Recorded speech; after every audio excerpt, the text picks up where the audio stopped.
is Utah's 7-foot senior Luke Neville. A battle of the big men. It's Utah versus Gonzaga to close out the year. Start the countdown.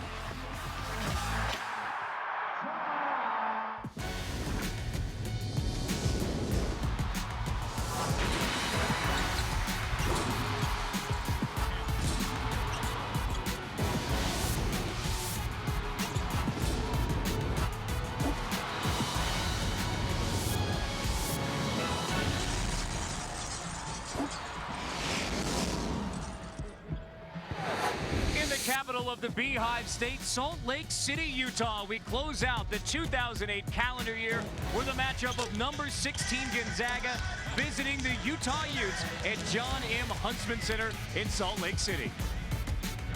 I'm Carter Blackburn, and welcome to Pete Gillen's Rocky Mountain New Year's Eve. I'll be your co-host, Carter Blackburn. And of course, Pete, it's appropriate. Here we are in the Rocky Mountains. Battle of two of the nation's best big men, Gonzaga's Josh Heitfeld and Utah's Luke Neville. They're both the leading scorers for their respective teams, but they score in different ways.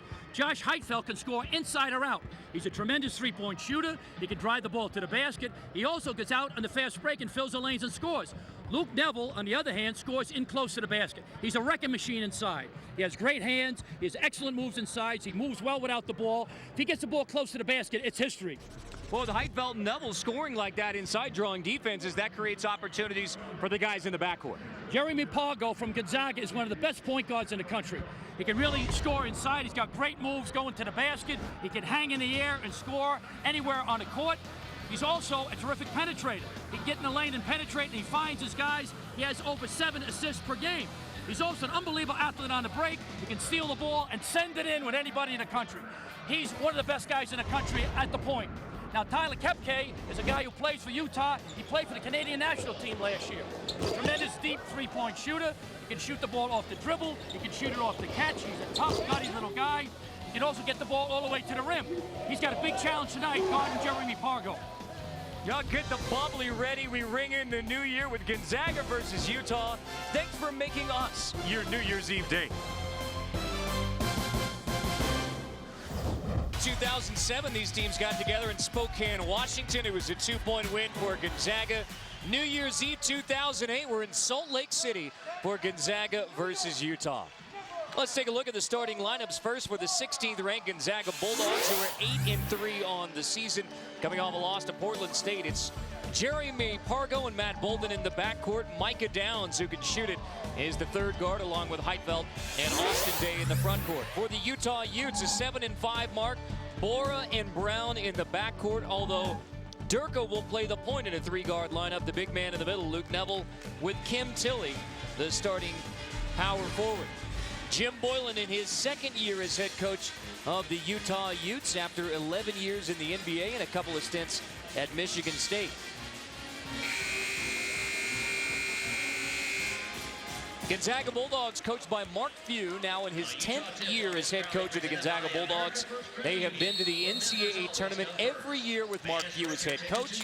They have won the West Coast Conference regular season or conference tournament every year with Mark Few as head coach, and no fewer than 23 wins during his tenure as Gonzaga head coach. There's Heitfeld out to jump center along with Luke Neville. And Pete, what are your keys for Utah and Gonzaga in this game? Well, Utah's got to keep Neville, the big fella, out of foul trouble. Keep him in the game, knock down his three-point shots. Gonzaga's got to rebound. They've been struggling on the defensive boards lately, and play with energy and passion. 16th ranked Gonzaga. They were preseason top 10, but losses to Arizona, to UConn, and then the real heartbreaker, the loss on December 23rd to Portland State. That was 8 days ago. This is the first time that Gonzaga is back on the floor after that loss to Portland State, and they're on the road in Salt Lake City here at the Huntsman Center. Tough place to play. Only the second road game of the year. They beat Washington State by 22. This is their second road game, Carter. Lawrence Bora continues his hot shooting with a 3. He had 18 in Utah's last game, a win on Saturday at UC Irvine. He loves to shoot the three-point shot, Carter. He shoots more threes than anything else. Day on the perimeter, finding Heitfeld inside. It's touched by Neville, so Gonzaga keeps it. Tough matchup for Luke Neville against Josh Heitfeld because of the way Heitfeld can bring you out. Exactly. Heidfeld's more comfortable outside. Tough left-hander from Bolden won't go. Brown gets it, running the Utes into the front court. Carlin Brown dumps it off. There's a foul on Kim Tilly, sending Tilly to the line. Utah does a nice job on missed shots, getting out in transition, so they're going to try to attack the Zags, which is sometimes a weakness for them on their fast break defense. We see now lately, last 5 games, Gonzaga's only 2-3, Utah's only 2-3. So both teams great starts and struggle in the last 5 games. Fouls on Bolden, that's his first. A 6-0 start for Mark Few's Gonzaga Bulldogs, but of course, Pete, as always, Gonzaga plays an unbelievably tough non-conference schedule. Exactly. They go coast to coast all over, playing everybody. So that gets them ready for the West Coast Conference, and they dominate that league every year. And of course, when you're Gonzaga and you want to elevate yourself to a top 10 Final Four caliber type program, playing in the West Coast Conference, just playing a soft non-conference schedule and going to the West Coast Conference isn't going to get you that level of recognition. You have to play like they do. Exactly. They play anybody, anywhere, anytime. But the West Coast Conference is getting better, Carter. As you know, St. Mary's of California has been very good the last couple of years, and San Diego has been very good. Both those teams, along with Gonzaga, went to the NCAA tournament last season. Bill Greer, who's a former Gonzaga assistant now at San Diego. Heidfeld misses his first look. Utah brings it back. This is Durcha, who's missed 4 games because of injury and suspension. To Bora, who misses his second look. Tip out and another foul. It's on Bolden, his second. So just over a minute in, Matt Bolden has 2 fouls. He's a tremendous player, Matt Bolden, so that hurts them if he comes out of the game. That could have gone either way, Carter. You know, it could have been over the back. That time, I thought for Carlin Brown, but he went to foul against Bolden for a second foul. It's a big loss for the Zags. They have great depth. Stephen Graves coming in as a tremendous shooter, but Bolden, I think, is, you know, arguably their best player. He had a career-high 26 versus Utah last year, the meeting in Spokane. Durcha handles it for Utah. Finding a cutting Tilly, who's fouled on the way to the hoop. This one is on Austin Day.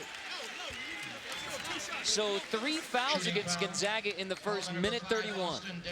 Doing a nice job attacking the basket. Durcha penetrates, kicks inside to Tilly. Tilly goes up, uses the rim as a protector, gets fouled. 2 free throws now for the young man from France.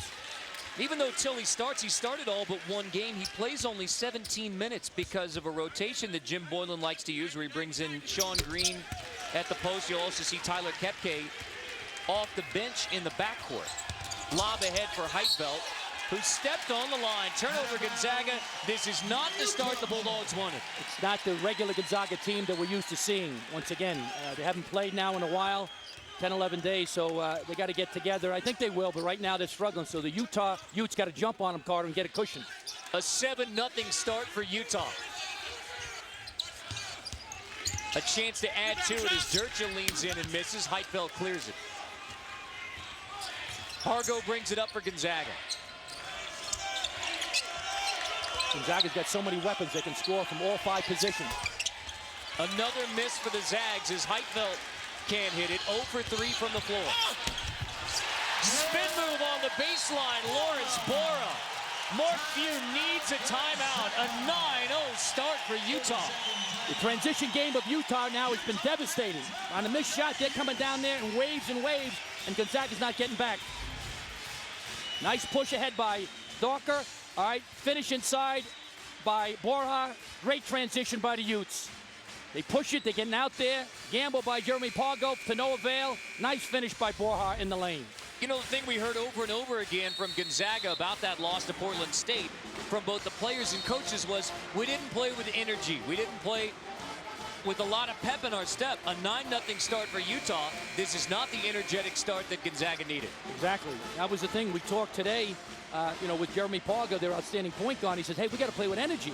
And right now, Carter, we don't see it right now. I'm sure they're going to bounce back, but this early start really has been a knock in the jaw. Now they got to get up. I think they're a little dazed.